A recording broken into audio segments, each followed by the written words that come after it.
The whole Liam Kumar Day effect, not really happened. Nigel couldn't make it. Yeah. I've rang up Mendon all, he said he could make it. Don't dig this hole. Phil, credit to the guy, he always manages to do well what he has to. He is a shocking person right now. You guys got a trophy? No. It was pre-bit. No, my life from Rashad Mendon. Right, you guys, I'm a tag jack! I'm a fucking tag! And we're back again. We're entering week 5 in the LSE, motoring through the season. And as it gets colder, we are still in our acoustically perfect garage. Right here with the co-host. How's it going, Chris? Yeah, it's great. And you're right, it is acoustically perfect. The temperature's lovely. I mean, we've got coats on, but you know, that balances out quite nicely. Yeah, I haven't got my shoe on, so it's still No. comfortable enough temperature. Nate's injured himself, shock. Yeah, so the story is, because you know, we've got a new dog, likes to chew a bit, so I put my remotes on the windowsill, went to take them off, dropped one of them, went to put my foot out to break its fall, and I nutted the radiator with my toe nail first. That's it. It's almost too good to be true, folks. Almost. So if you spot the commish at any league events this week, he will be hobbling around slightly. There you go. But hey, we're looking at week 5. Enough of that. We've got a good one for you today.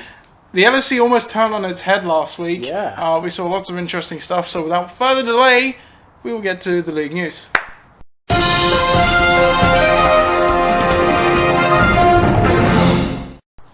So obviously, as always, we will start off with the waivers. So first off, we have Tugfards added Wendell Smallwood and dropped Cameron Artis-Payne. What do you make of that move? Still searching for an RB2. I think they very much are, and you know, say adding Wendell Smallwood probably not a bad thing, considering that they're going to have both teams have running back problems. But if Cameron Artis-Payne didn't work, let's try another team with a running back problem and see if that happens. Cut bait and move on. That's Yeah. Tom Sarrans added Sammy Coates and dropped Kamal Aiken. Foot Flies added the Bills D and dropped Baltimore Ravens D. Yes, Bills D. Pakistan added Philadelphia Eagles and dropped Cincinnati Bengals. ADRZ added Brian Quick and dropped Travaris Cadet. What do you make of that one? Well, I'd say do you know what I've seen an article this week about Brian Quick being hotly rated. I mean, There was that year where Phil had him, and he had that like 3 or 4 weeks where he was insane. Yeah, that's it, exactly that. And I think somewhere I read that he scored 3 touchdowns in 2 games, which Yeah, I think that's right. is about right. Yeah. So, so I can see what the guy's hot, and if he's being thrown to, then why not? I think it's probably going to do a bit more than Travaris Cadet, to be fair. Yeah, probably. Iknan added Richard Rodgers and dropped Tyler Lockett. Oh, Tyler classic. Lockett, is that a surprising drop for you? Yeah, a little bit. See, as Richard. I mean, I know that this team likes Richard Rodgers. Might need a bye week tight end. I'm not sure who the starter is. We shall see later on. Yes, that might explain why. But yeah, It's kind of a big name to drop. absolutely. Maybe.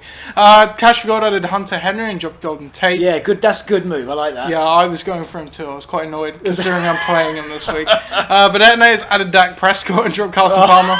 It happened. Oh, big Carson Palmer. I tell you what, from how the mighty have fallen. Yeah, Dak Prescott for Carson Palmer. That's Tells you all you need to know. it's almost about as that. bad as Fitzpatrick's 6-pick game. Oh, this. Gridiron Gang added Los Angeles Rams defense and dropped Kansas City defense. The Tugfards added Caleb Sturgis and dropped Cairo Santos. Okay. ADRZ added Eddie Royal and dropped Mohamed Sanu. Okay. Yeah, that's Okay. Yeah. Cash for God added Terrence Williams and dropped Trevor Simeon. Lots of very interesting moves on Trevor there. Simeon's gone 1 week. He's been dispersed off. I think we'll borrow the NFL fantasies.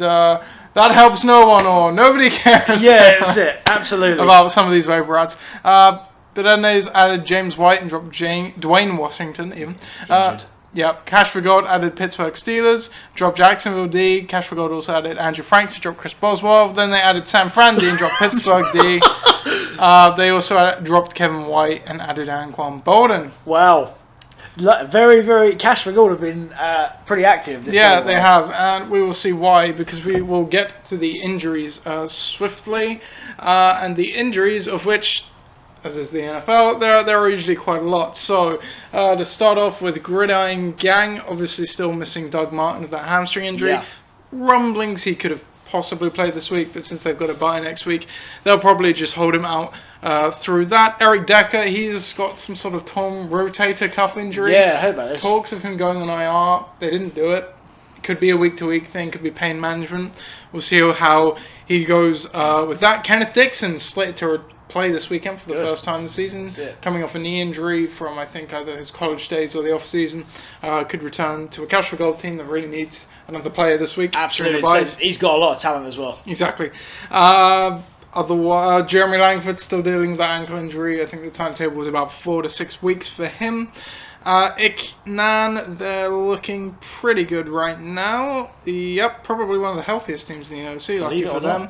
not. Forge Flyers, what's going on with you, Chris? You're looking pretty healthy as well. Delaney Walker returned from his hamstring injury last week. Other than that, I think you're okay. Yeah. Cam Newton does have a concussion. He does have a concussion. Didn't practice today. Ooh. Don't know how he is. For Well, I'm Sunday. glad that Trevor Simeon's been dropped. In fact, I'm really glad that Carlson Palmer's been dropped. I mean, it's, A new quarterback Wow. on the horizon potentially for Forge Flyers. The Dream Team, your team, Chris Johnson has gone on IR with a sports hernia injury. my man. Yeah, Des Bryant, he has that hairline fractures in his knee. No one's really sure how much time he's going to miss. He didn't play last weekend, but possibility he does play this weekend. ADRZ, they are looking, again, one of the healthiest teams in the league, from what I can see. Pakistan, Jonathan Stewart still dealing with that hamstring injury. Not clear when he'll come back. Apart from that, okay. The Bunch, obviously, probably the biggest news of the injury. Well, yeah. They get the main man back. They get Tom Brady. How big is that for the Bunch? Well, you can put Brady in his name now. It's now the Brady Bunch. He is the Brady And Bunch. that's huge. I mean, obviously, you know, a seriously good QB coming back in, facing a not so good QB in Ryan Fitzpatrick. You know, he's had his moments, but obviously he's had very Yeah, down he's times struggling as a well. bit. this Yeah, year. absolutely. I think I saw a stat the other day. So through the first 4 games, I think Ryan Fitzpatrick has thrown 10 interceptions or something. Wow. All of the rookie quarterbacks combined have thrown 1. Wow. Well, they say no more. That's gonna, that really could increase. You know, we've been saying with that team, they're boom or bust. Well, that's gonna maybe stem the flow a little Absolutely. Did for me last season. Brady or bust. bit. There you go. Brandon Marshall, he has obviously been having that knee injury. He played last weekend. Absolutely no doubt that he'll play this weekend. Yep. Rob Gronkowski, hamstring, still not 100%. Only had 1 catch last week. Was in blocking a lot, but he does get Tom Brady back this week. That's so true. Be interesting to see how he does with an actual quarterback under center and not something called Jacoby Brissett. Arian Foster, still unclear when he's going to come back. As is always the case, he has a soft tissue injury.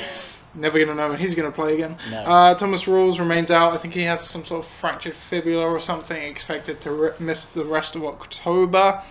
Tom's Tyrants, they're also looking pretty good from what I can see. Yep, I think they're okay. Bare Necessities, Matt Forte suffered an injury in last week's game. I think he even got carded He off. did, yeah. So I'm not really sure what his status is. I haven't really seen much about it right now. So one to monitor for the weekend for sure. Other than that, Donglete Moncrief still dealing with that shoulder injury. Yeah. And Benetinators, Rashard Jennings, I think he missed Sunday's game again. Still trying to come back from that thumb injury. Ryan Matthews dealing with that ankle injury, coming off the bye week. I think the plan is for him to start running back, but obviously just double check when it comes to game time. And that is your injury updates, of the ones I can remember by looking at the thing. That's it. I'm sure that there'll be more out there. Oh, yeah. But obviously, check your teams before you start playing on Sunday, because well, even check them before Thursday, because you just don't know. Yeah, definitely. So we will get to our week 1 recaps now, which I'm sure we'd be very happy to start, because we're doing the marquee matchup that we chose last week. Yes. Which was the podcast bowl. Absolutely. Gridiron Gang against Forge Flyers. Now I don't have the stats to the hand, but this matchup is very one-sided in my favour. Absolutely. Something like 8-3. Obviously, I was 3-0 entering this game on an undefeated streak so far this season. However, there was an upset. It happened. Forge Flyers won 103-91. Tell me about this game. Absolutely, and we say we both, even though I bet against my team last week, which you shouldn't really do, but hey, we both agreed that this, the matchup suggested that history would tell you that Forge Flyers would lose, Gridiron Gang would win, but it didn't turn out that way, and I'm quite pleased to say that. I can tell. Yeah, I see it. Well, it's for the first time in about 2 years this has happened. So 103-91. It's a lot closer than we're making out here. I mean, I do feel for Gridiron Gang. They had a lot of players didn't really turn up. I think with a few touchdowns, obviously, it would have made a great deal of difference. Yeah. You look at Dave Johnson played against LA, didn't score. Macklin didn't score. Marvin Jones, they stemmed the flow there. Against the Bears, man. Yeah, I know. They did quite had well. a horrible day in general. He was like one of the best players from that game as well for the Detroit. Yeah, That kind of says it all. That's it, absolutely. So yeah, I think maybe Force Flyers found Gridiron Gang on a good day. But yeah, I mean, so there's good performances all around. I must admit, Force Flyers scored 103 points without Torrey Smith really contributing a great deal. He did not. He did not contribute. And I'd like to say that not Torrey Smith's fault. I saw some of the game and Blaine Gallagher was just a joke. Just a joke. Underthrowing. The guy's got a lot of speed, but just not being thrown too properly. So yeah, lots to think about there and a lot to be positive about. DeMarco Murray, again, another standout performance, 23 points. 2 touchdowns, a lot of yardage, looking to be that Tennessee offense looks to be really run heavy this year. Marquee matchup it was, and we'll obviously play against each other another time this year. So we shall see if we can do a whitewash. Absolutely. So Gridiron Gang drops to 3-1 then, and Force Flyers improved to 2-2. Our next game, the bunch against ADRZ, obviously a divisional week last week. Yeah. Entering this one, ADRZ was 1-2, while the bunch were 2-1. So a chance to level up the division really here.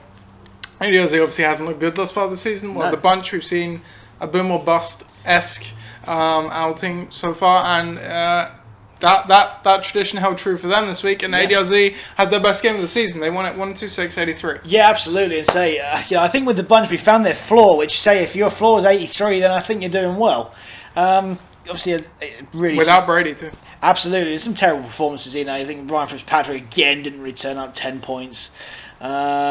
Carlos Hyde's a good performance there. Antonio Brown, good performance, but the rest of the team, I mean, Hawkins, Kelsey, Sterling Shepard again didn't turn up. 3 of them, what we combined for there? 15. 15 points over 3 players, man. That's not so good.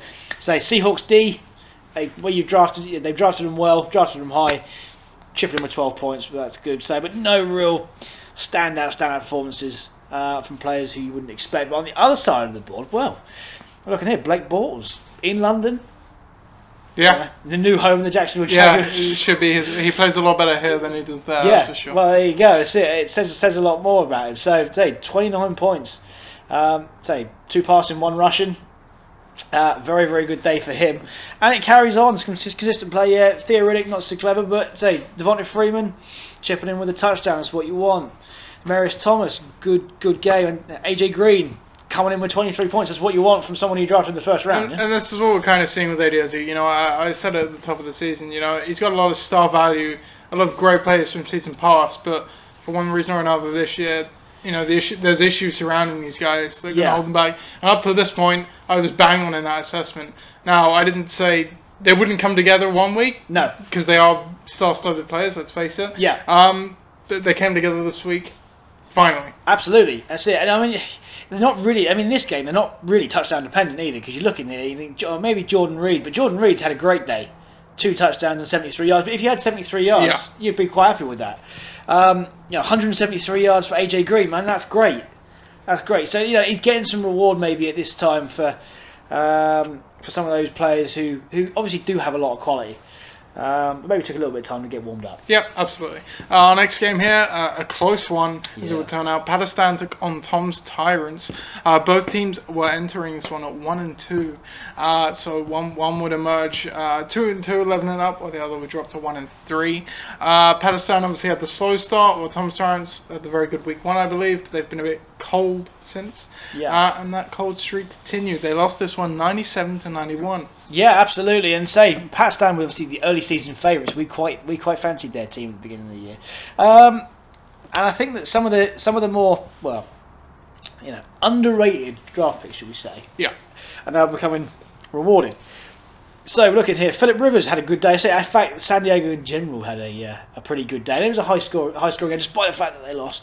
But Melvin Gordon, I like that in particular because obviously, without Danny Woodhead there, Melvin Gordon's going to be the number 1 guy in San Diego now, and it's showing because although he scored 2 touchdowns and did fumble at once, he still scored 17 points, which, to be fair, from where he is, that's good value. Yeah, that's good value. And absolutely. And throughout, there are some performances that a decent still. That's it. We're looking Allen Robinson there, for example. Yeah, one touchdown, 55 yards. So it's a good day for him.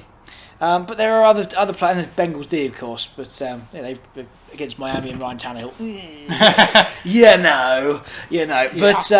But you're seeing guys down there. You're thinking Gurley, you're thinking Evans. Those guys have got to contribute a bit more, and when they do, obviously Pat's down. That they're really going to be propelled up a little bit, especially if you can carry on that pretty solid play that we're seeing. Yeah.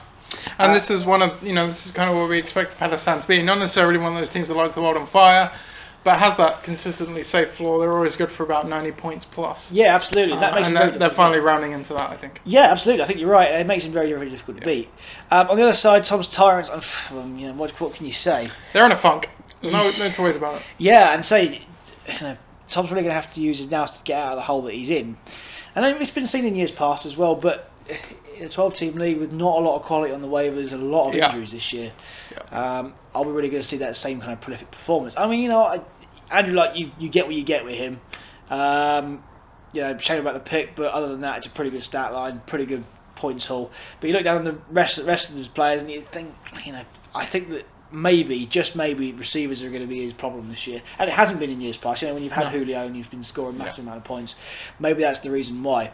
But I mean, I like the fact that his running backs seem to have contributed here. And let's have a look here. I mean, it's like 50 points of the 90 have been contributed by the QB and the two running backs, which tells you a lot about the team.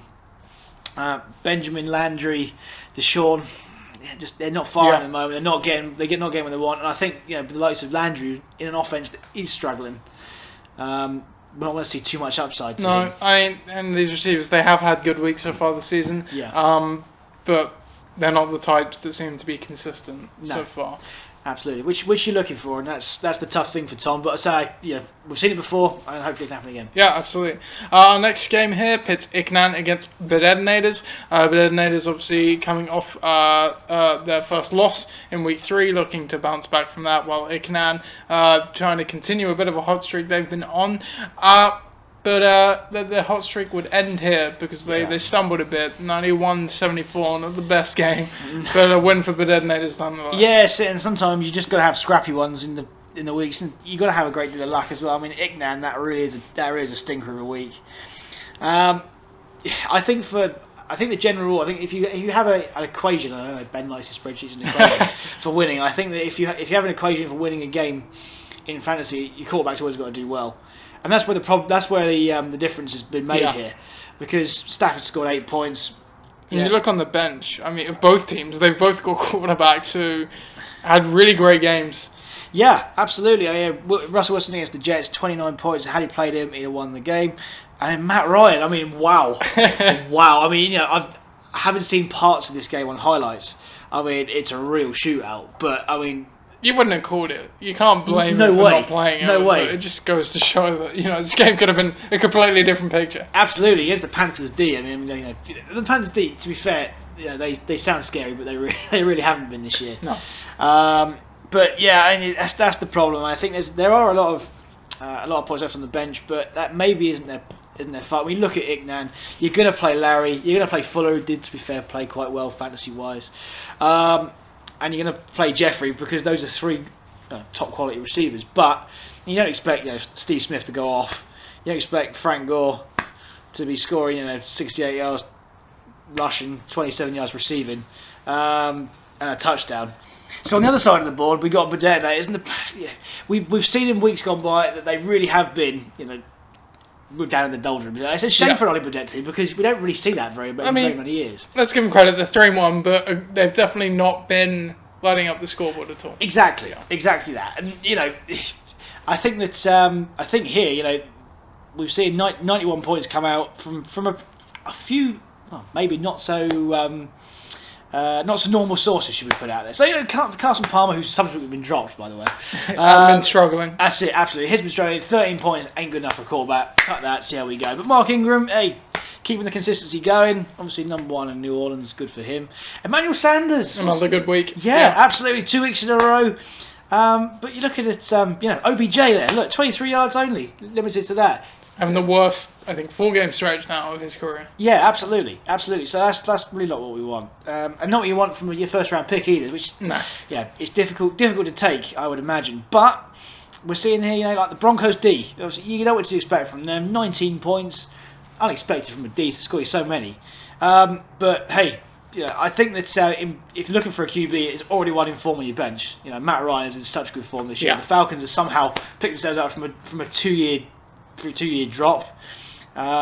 Picked up some form again, and I think that may be the key, because we're looking here. If Detonators are putting that in, there's 30 extra points. There's 100. We're talking about 120 point week. Oh yeah, it looks like a much different week. Absolutely. It is not so close, and we're not talking about Oliver Dead team struggling. Exactly.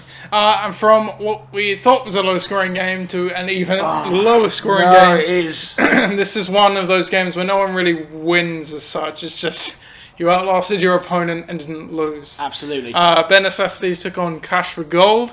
Obviously, Ben Necessities had that really great first 2 weeks of the season. Had a bad week last week. Cash for Gold, they've kind of been a bit boom or bust. They've been, I think it's fair to say, overachieving at times. Yeah. But give them credit, they've had good weeks. However, for both teams, this was definitely not a good week. Cash for Gold doesn't lose it 75-71. Absolutely. And you're absolutely right here, Nathan. I mean, your problem here is that both teams are struggling, and you're just less of a struggler than another person. And any other week, you get spanked at the park. That is going for a home run, I'm afraid, to use a different American. I think this is probably, other than Icknan, the only team Cash for Gold could have played and won. Yeah, absolutely. So, at the end of the season, it doesn't matter how you do it.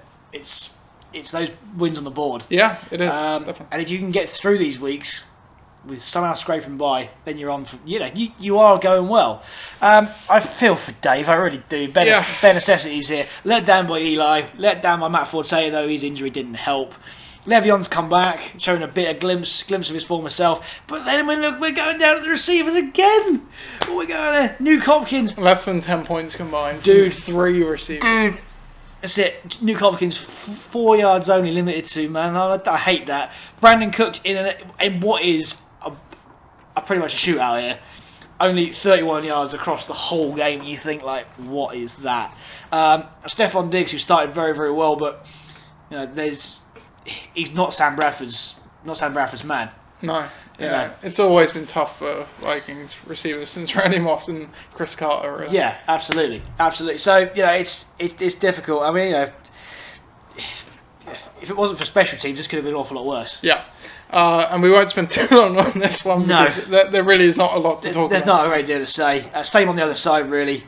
Jimmy Graham's had another good week. That's a decent pickup off the waivers. Really good pickup. I like that. I like the fact that Ezekiel Elliott's doing well as well. But I think when you have as many without Aaron Rodgers in this team, can I just say, who hasn't been great either. He's had one good week. Absolutely, yeah.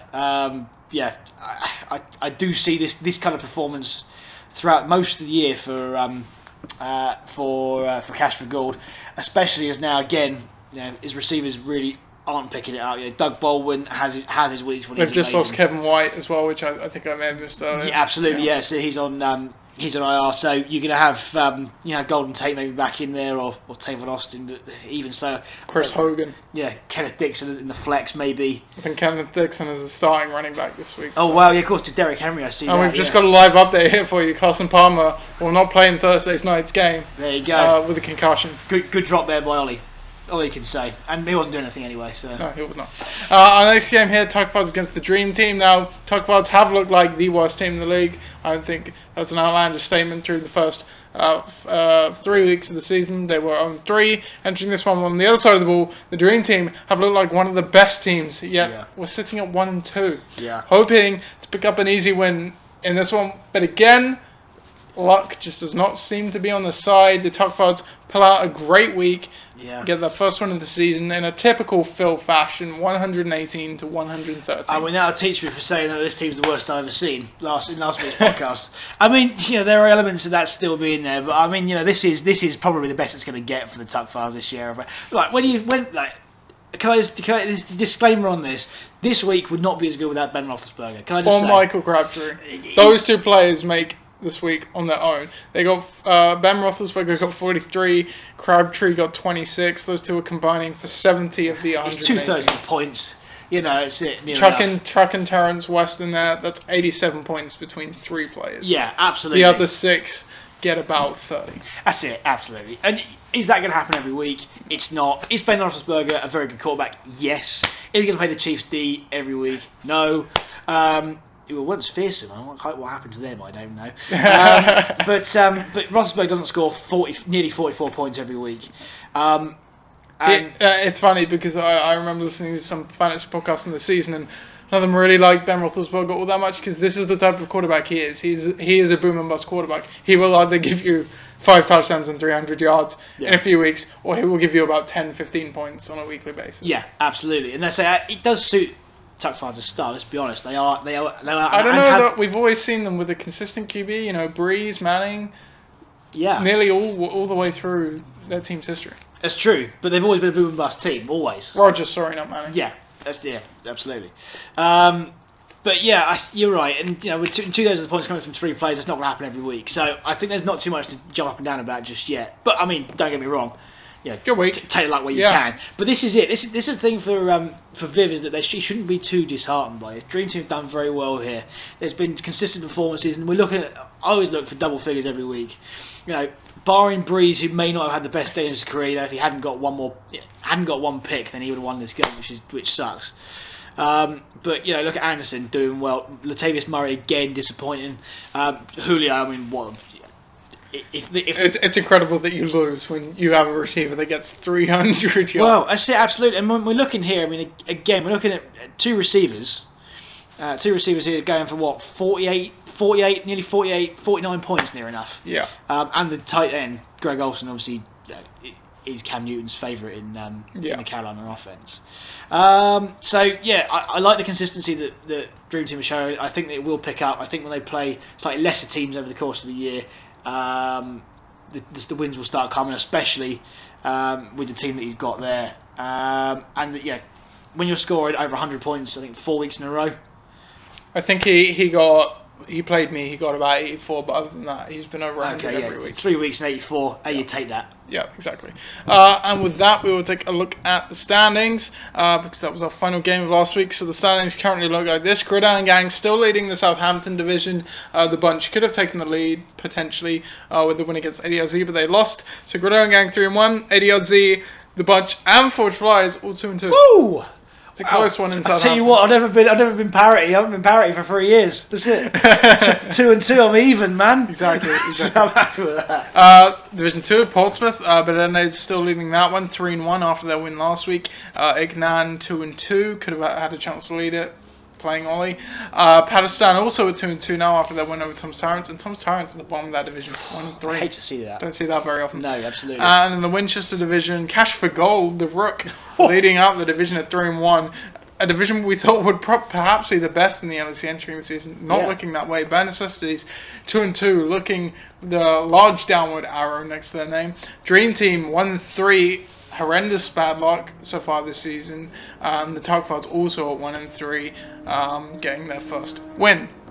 So, I have managed to write the power rankings article again. It has not been released as of recording this podcast, so depending when you listen, could be an exclusive. If not, you've probably already read it. That's it. So you should have listened first. Yeah, exactly. So I'll read through the order, and then as always, we'll let Chris give his reaction to what I've written. As the Dream Team up from 4th to number 1, despite their loss. Iknan hold at 2, Gridiron Gang hold at 3, but then they just jump up 1 to from 5 to 4. Pakistan moving up 3 spots from 8 to 5 after 2 good weeks in a row. While Bare Necessities moving out of the first place spot all the way down to 6th after 2 just horrendous weeks in a row. The bunch holding at 7, Tom's Tyrants dropping down again, consistently slow slide down the power rankings from 6 to 8. Forge Flies jump up 1 spot from 10 to 9 out of the double digits. Cash for Gold basically swapping down from 9 to 10. ADLZ holding at 11 and Tugfights at 12. What do you make of these power rankings? Well, I think that there's a lot to be said here for the Dream Team being number 1. I mean, as you just said, the point scoring across the course of 4 weeks has been very good, and I think that that we're going to see some real good performances across the course of the year, which will propel him a little bit further up the table than where he is. Ignan, you know, if I was playing them right now, I'd be wanting to. I'd be wanting to, because I say, yeah, one down week, but say there wasn't a great deal of to be had there. Looking down the list a bit more, I think I like the fact that Pakistan again up to 5th. We're going to see them, I think, show some early season promise, and that's going to translate into results over the course of the year. And towards the bottom, we're looking here. I think we're going to see Thomas Tyler slip down a little bit more. Maybe as we across the course of the year, you know, obviously things aren't going quite right for him. Bare necessities also, but I think we were talking before the pod, and say ADRZ are on the up, Cash for Goal with all their injuries are on the way down, and the Tuckfar as well. I think what we've seen is that if their 3 star players can pull it out, then they're gonna get off the bottom. But until then, you know, they really are bottom of the pile. Yeah, definitely. And that is the power ranking. So that will jump straight into week 5. We've got a few games to choose from here if I can find them. So, as always, we will select the marquee matchup first. And just looking over it, I think I've already seen my favourite one of the week. And I'm going to hop back. I think I have too. I think it's probably Ignan versus Forge Flyers for the marquee matchup for week 5. Yeah. Okay, so storylines entering this one. Forge Flyers moving up to 2-2. At 500 for the first time in a few years. Oh, yes, 3 years, man. At 500 or above, I should say. Yeah. While Ignan also with 2-2 after suffering a loss last week. Potentially both these teams could lead their division depending on other results, but both currently in the battle for position in their divisions. Projections currently have this one 93 to 89 in favour of Forge Flyers, so this is a close one. Lineup changes on Forge Flyers side of the ball. I think they're unchanged right now, but they've got Kobe Freeman on a bye, so Richard Rogers will come in. Forward Flyers side of the ball, Jordy Nelson comes back in, I think for Torrey Smith. Yep. And Bill's defense obviously comes in for the drop defense. What do you make of this game?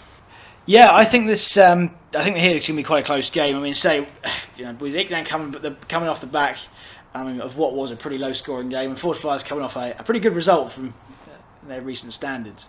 I think that it might well meet in the middle. The things that I want to look out for on Ignan's side at the start, if we have a look here, Matt Stafford obviously hasn't had a good run of games.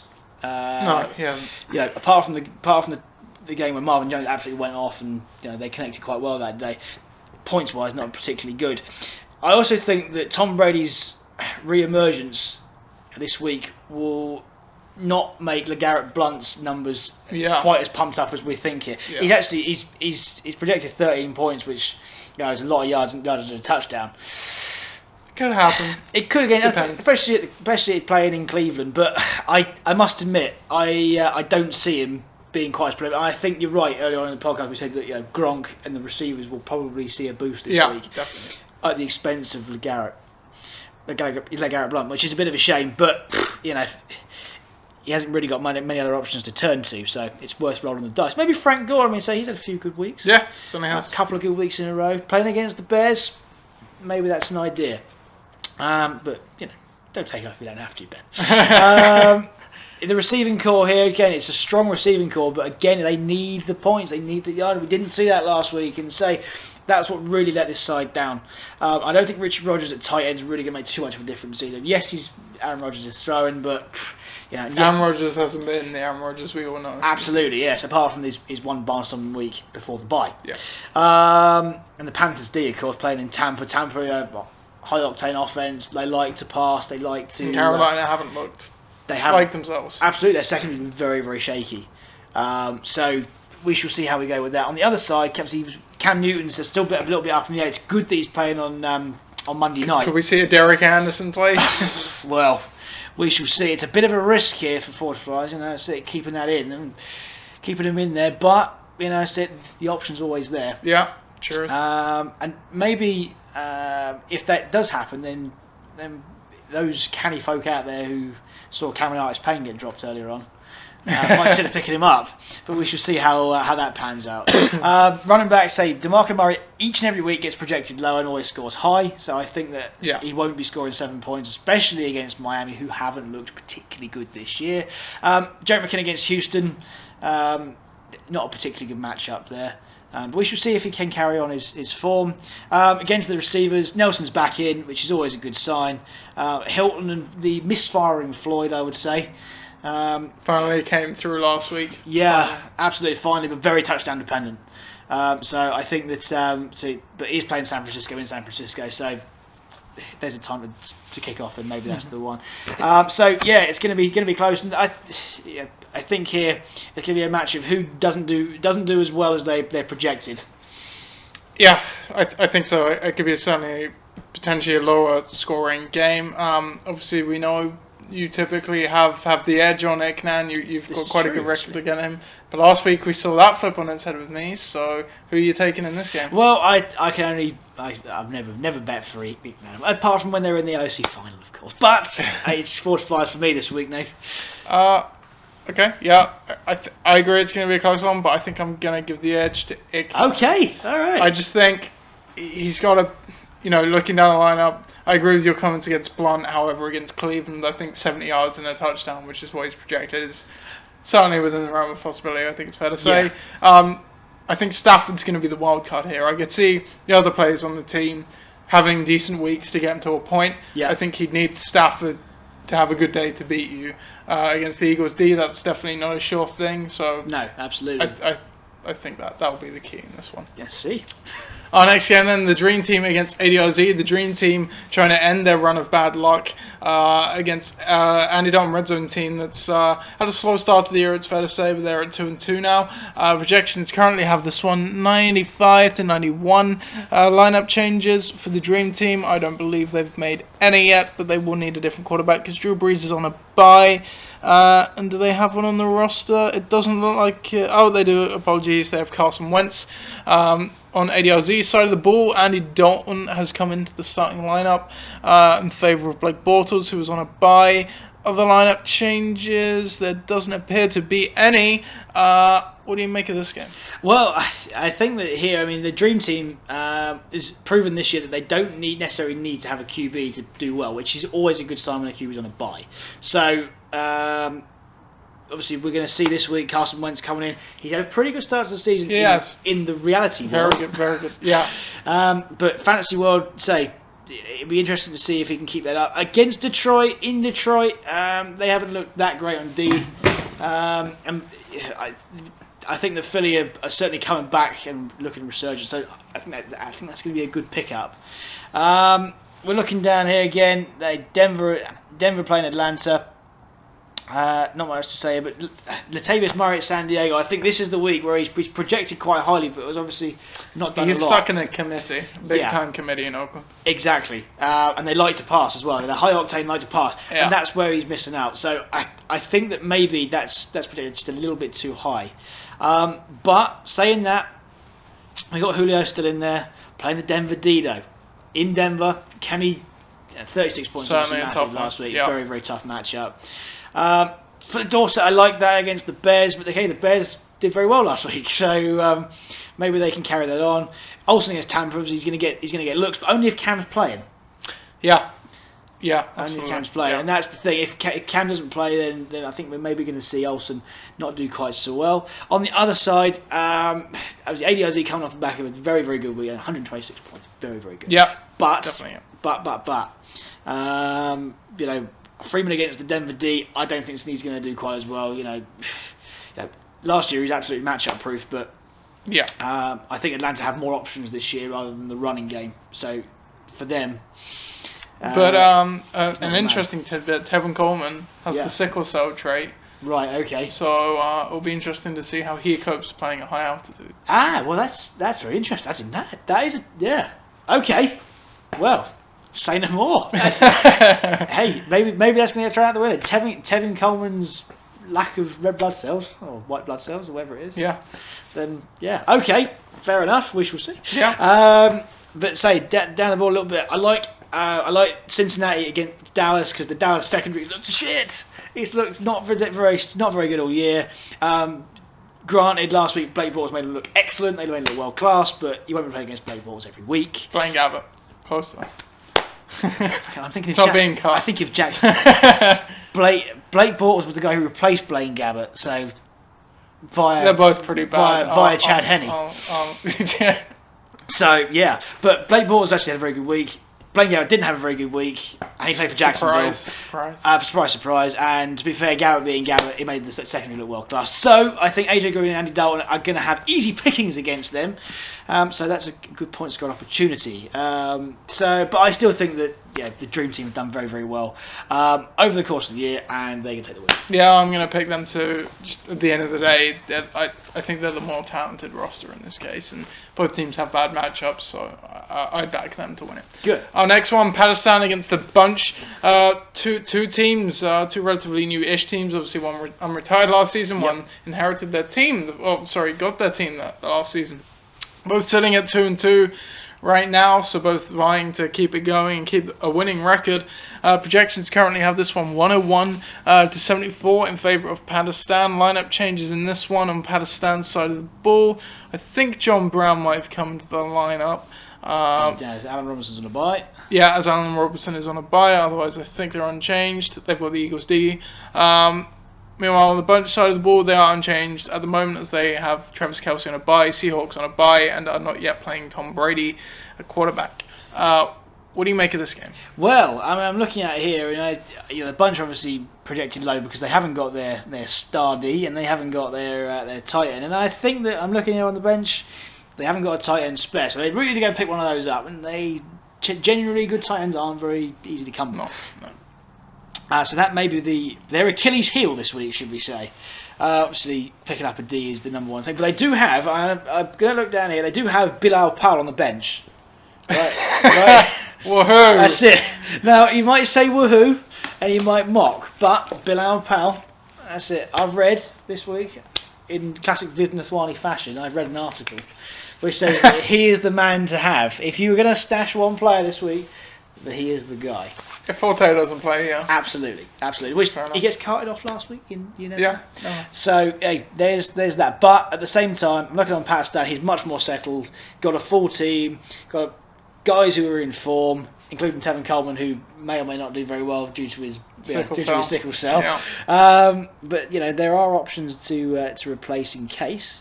But yeah, I think that Pakistan. I think the projections are quite fair here. Yeah. Even with Brady playing for what's now known as the Brady Bunch, I think that Pakistan probably will win this, and we've seen their boom and bust even when they are strong. So I think when they're weakened, especially with the Seahawks even playing very well for them, Travis Kelce, who's always got a lot of targets in him, I just don't think they have quite enough this week. Sure.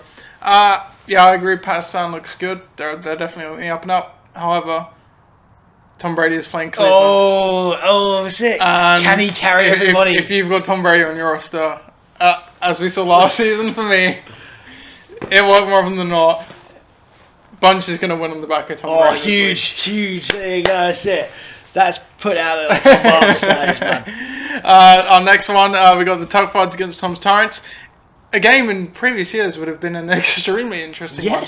And it is interesting this season, but for completely different reasons. Both of these teams are at 1-3 right now. Yeah. And at 1-4, wow, you're really up against it at that point. Projections in this one currently 105 to 87 in favour of Tom's Tyrants. Lineup changes on Tugford's side of the ball, nothing as of yet. However, they haven't got a starting running back and kicker at the moment due to buys. On the other side of the ball, Tom's Tyrants, their lineup looks unchanged at the moment as well. What do you make of this game? Well, the Tugfords, man. I mean, as we saw last week, obviously it doesn't really matter if they've got a kicker or they've got a running back that doesn't play because they're basing all their game on 3 players. Yeah. It's nice that Brandon Marshall's come back in as well. Victor Cruz, I mean, what's that projection? 11.7 points? You've got to be joking me against the Green Bay D in Green Bay. I mean, there are hallmarks here. They could well be a shootout. Is Victor Cruz the man to go to? who is ultimately the wide receiver 3 there. Yeah. I'm not quite sure about that. His man Barnes is back in, but again playing New England, maybe not. But hey, you can't put Gary Barnes down. And Michael Crabtree at San Diego. Can he carry on the form that we've seen over the last few weeks? Quite possibly. On the other side, we've got Thomas Tyrant, who obviously a full team. Not a lot of changes here. In fact, no changes. No changes at all. I think maybe there were no changes at all. No, that's it. So I think that we're looking here at Tom's Tyrants being that again a little bit more settled, less with bye weeks, and we're looking down in here in the tuck files line. I think we're looking. Small was going to move into running back, and we need a kicker. Caleb Sturgis. Okay, so nothing really to write home about there. So yeah, Tom's Tyrants again. I must admit, I'm liking that team. I think it was a down week last week. There's a lot more to come from that. Matchup wise, it isn't horrible, and Andrew Luck's playing the Bears. So yeah, there you go. As we said earlier in the show, we never really doubt the names that Tom's Tyrant has on their roster. It just hasn't come together. Meanwhile, on the tuck parts, we do very much doubt the names on their roster, and we can't see it coming together realistically. Absolutely. So yeah, barring another quintessential Phil game, yep. Tom will take this one. 100%. Our next and final game here, we have Bare Necessities against the Detonators. Now, Chris is going to enjoy doing this one, and that will be seen very, very shortly. Why? So storylines coming in this one. The Detonators climbs to the top of their division, or remains at the top of their division, at 3-1 after a win last week. Our Bare Necessities loses the top spot after losing last week, having 2 really tough weeks in a row. Projections in this one, well, I'll get to the projections in a second. We'll start with the lineup changes. Bare Necessities, at the moment they're looking unchanged. However, depending what happens with Mark Forte, he might come out. They've also got Brandon Cooks and Stephen Hauschka on a bye, so they'll have to come out. On the Detonator side of the ball, they have benched all of their players. Thus, the projections are 73-0 currently. Tell me about this game. Okay, well, we're going to have to do a bit of speculation, as we do every week. There's nothing against that. Right, so we started Bare Necessities, obviously, is the slightly easier task, and I having come off a bad week, this is probably the week they didn't really want. They're going to get 2 bad weeks in a row here. Brandon Cook didn't do a great deal last week, but he's a bit of an asset when he's on. Obviously, Stephen Hauschka, the kicker, as well, needs to be replaced. I'm looking on their bench right now, and I'm not seeing a great deal of wiggle room. So you can move Stephon Diggs into the wide receiver 2 slot, but what we're going to do here, I don't know, we're not going to move Alfred Morris into the flex, are we? Surely not. Definitely not going to move DeAngelo Williams into the flex. Not a lot of options. Javorius Allen, well, maybe we're going to move him, but maybe not. And he's in the committee, so I don't like that. Bare Necessities are 1 player down basically this week. Whatever he does, he's going to hope for a decent performance. He could well be 2 players down if Forte doesn't go, and then the running back problem really does hot up, which I definitely don't like. Le'Veon Bell, I think it's probably him and Hopkins are going to be what's going to bail him out this week, if at all.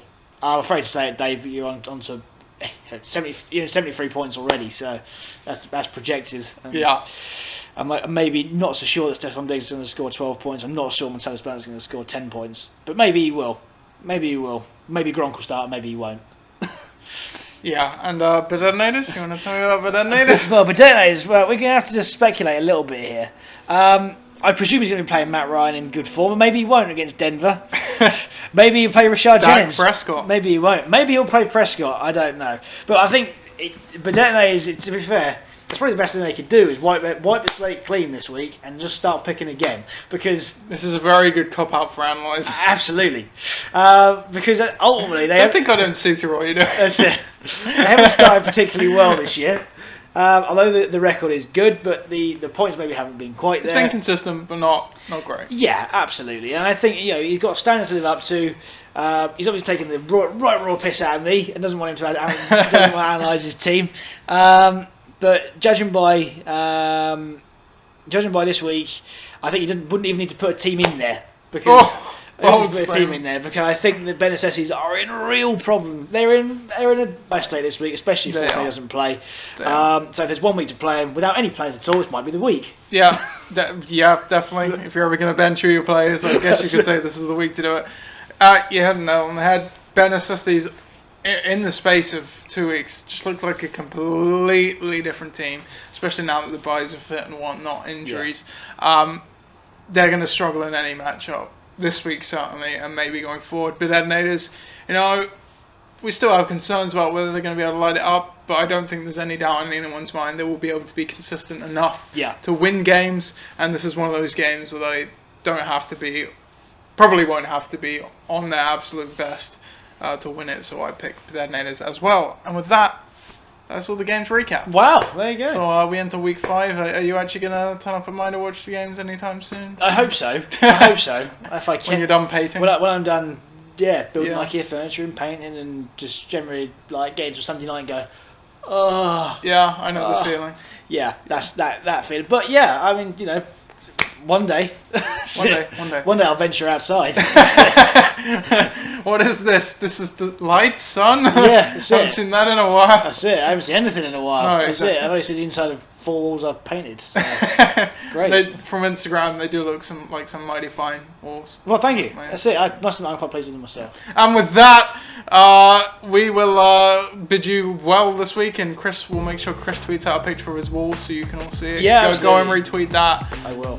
Best of luck in fantasy, and we will be with you again next week. Goodbye.